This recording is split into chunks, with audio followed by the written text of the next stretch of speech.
As always, your host for the Ocala Arts and Entertainment Podcast, Sean Thomas. We kick things off with a smile. I am hanging out here with the great Barbara Fife. And let me tell you, this space that this beautiful lady was able to achieve is magnificent. When you walk in, you feel as though you left planet Earth at some point because of how it's decorated. And I think mostly the reason why you feel that way is because of her spirit. It's always nice to meet people who wear a certain kind of spirit, and Barbara is a spirit that you would love to be next to. Welcome to Ocala Arts and Entertainment Podcast, Barbara. Thank you so much, Sean. It's a pleasure to be here. And thank you for the kind words. I appreciate it. The thing is, I'm liking your story because at age 7, my dad said to my brother and I, go change your clothes. And the minute he said that, we knew we were going to the pan yard where he created all these steel pan instruments, and he's going to now have us learn to play. So our educational journey from him started then. So I'm loving that side of you, being someone most of your life centered around education and steering people in the right direction. So tell us, Barbara, what prompted you to want to be an educator? I don't really know, Sean. I wanted Right. to be a teacher from the time I was just a very young girl. Okay. Playing okay. school, it was just something that I did. And I always wanted to be a teacher. And I was an educator through my entire career.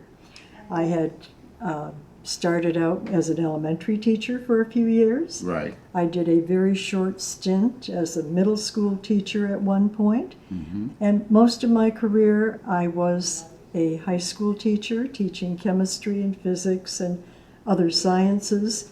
And also the entire time I was interested also in the emerging technology, Wow. which goes way back to when they were first starting all of this. So that was very exciting. I incorporated it into my own classes that I was teaching, and went on to focus that on that. Actually worked as kind of director of our district technology at the end of my career, helping other teachers include this emerging technology into their classes.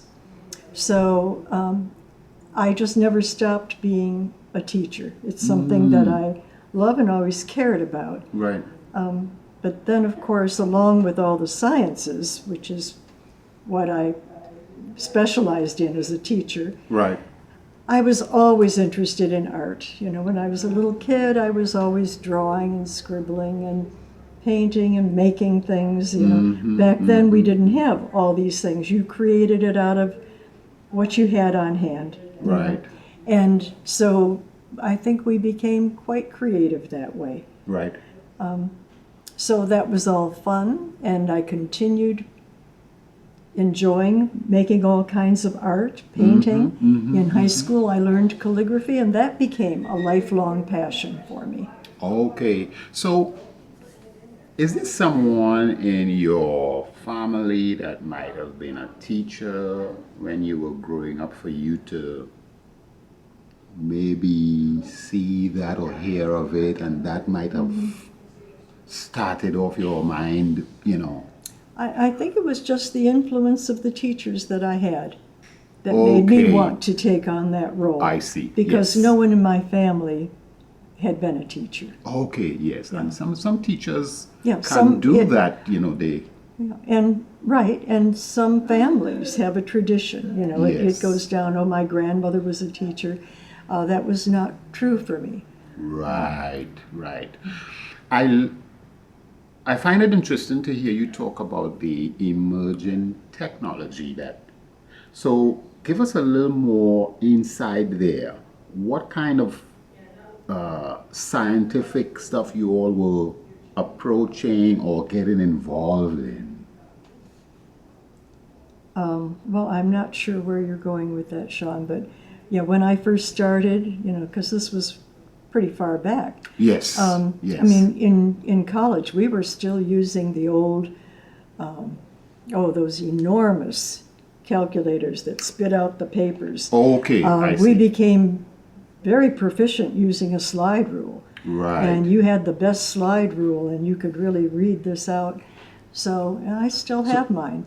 But and it's then, you said a slide. slide rule it was called, right? Okay. You did all your calculations on slide rule. Okay. Wow. So that's- we're talking about, and at the very beginning, and this really doesn't have anything to do with Chelsea, it's just a little bit of history. right. They had computer technology where there were these enormous mainframes, enormous, that had to have cooling systems below them. They didn't have the power of a little calculator that you've got now. Today, of course. Right.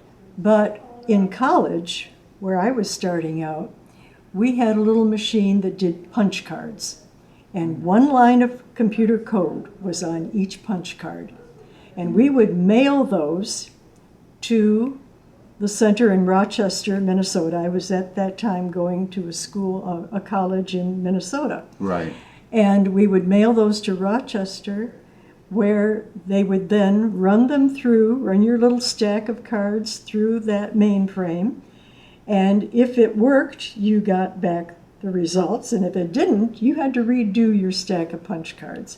Wow. And that took another week. And so it was really backward compared to what we do today. So, very, very rudimentary. But, I was there when that started. And I still remember the excitement when I was working on my doctorate at the University of Michigan. The first time they announced the implementation of the World Wide Web. That was an enormous change because we were working in code at that time. Right. Everything had to be input. There was nothing like the World Wide Web. Yes. So it was a whole different world back then. It's changed enormously. So Barbara, I'm hearing you saying that, so you would be one of the first set of generation to do coding.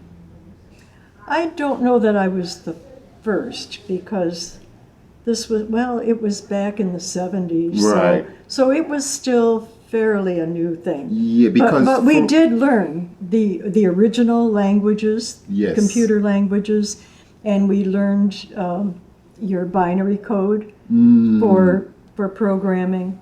So I had been through all of that, and it was very interesting. I couldn't do it today. Right, It's right. too long ago. because all of that I'm thinking is going to lead up to us now having computers and laptops and It's all just of changed, the right? full nine What we yards. have today, it's just so different, and it's wonderful. It's wonderful when they work. Yes. They of still course. can be frustrating. Oh yes. But oh yes. they're so much better and faster than anything that we had, and it's just amazing what we've seen in our lifetime and how Yes. it's changed. So education and teaching is your main, journey. You are doing that. And then at some point, you're going to step into art a little more, and you want to find a space for you to now. Yeah.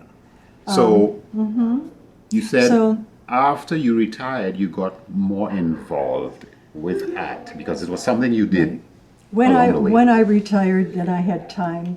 What was I going to do? Right. So my goal in retirement was to pursue more art. Right. One of my gifts at retirement, my school district gave me some money to go and purchase art supplies, which I immediately did. Right. Moved the last day of school, came down here to Florida. I already had a home here with my husband. Right. and joined an art guild. I was living in Newport Richey at the time. And so that was marvelous. I was painting and doing things and really enjoying it. And then we came to Ocala Right. 20 years ago. So I've been here all that time.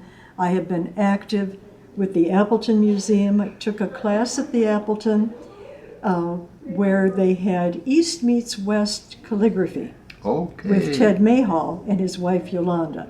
They introduced me to a calligraphy group that was meeting in Citrus Springs. And so I was with them for about 10 years. Wow. It was a small group, but it was a way that I could get back into doing calligraphy that I also loved. Yes. And I was wishing that we had a guild here in Ocala. I was traveling all the way over there to Citrus Springs Right. to enjoy that with them. And I thought, Ocala is bigger, certainly there would be some interest here. And it was just serendipitous that one day, coming out of the Appleton, I met a young woman, Allison Clement, who had just finished giving a little class at the Appleton Right. about calligraphy. And she was they were inviting her to do another one. And I didn't know her, Right. but we met there and talked about it.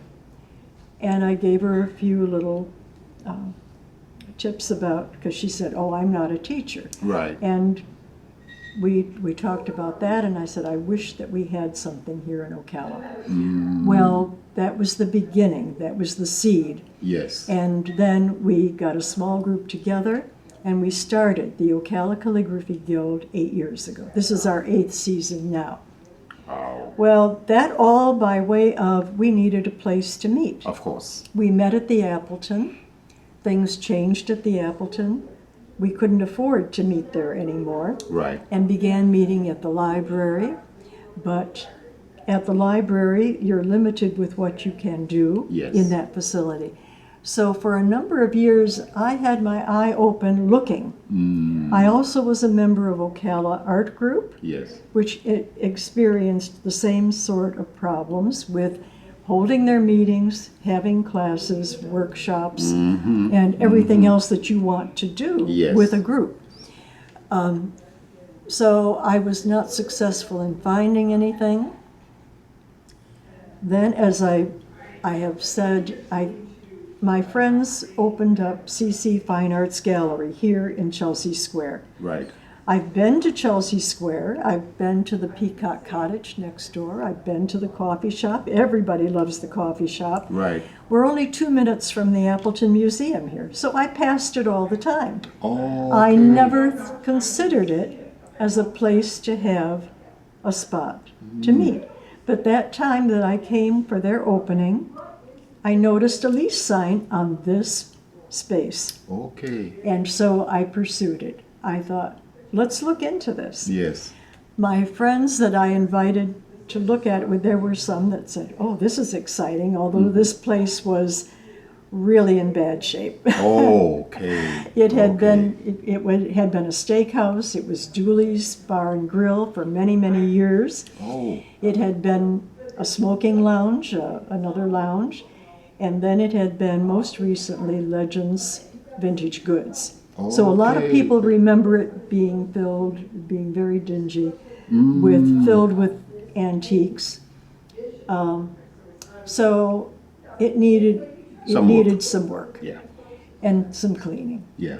And so I had support from my friends and started it. Took us close to a year To get it to together. get it to a point where we could get it open. Yeah. But the whole purpose of this was, I thought, although we have a lot of places here in Ocala, we have a lot of galleries. Yes. Some of these galleries do offer occasional classes. The Appleton has classes. They have actually, I think, cut down on their educational space. They have an education wing, Right. but they have taken off some of that for office space. Right. And so, although they have wonderful programs there, I thought that we could supplement what they're doing Yeah. by adding more. So I only hoped, in order to make a space where these other groups could also meet Right. and hold their classes and workshops and activities, events, that in addition to that, we were going to have classes here for other groups, just wide open.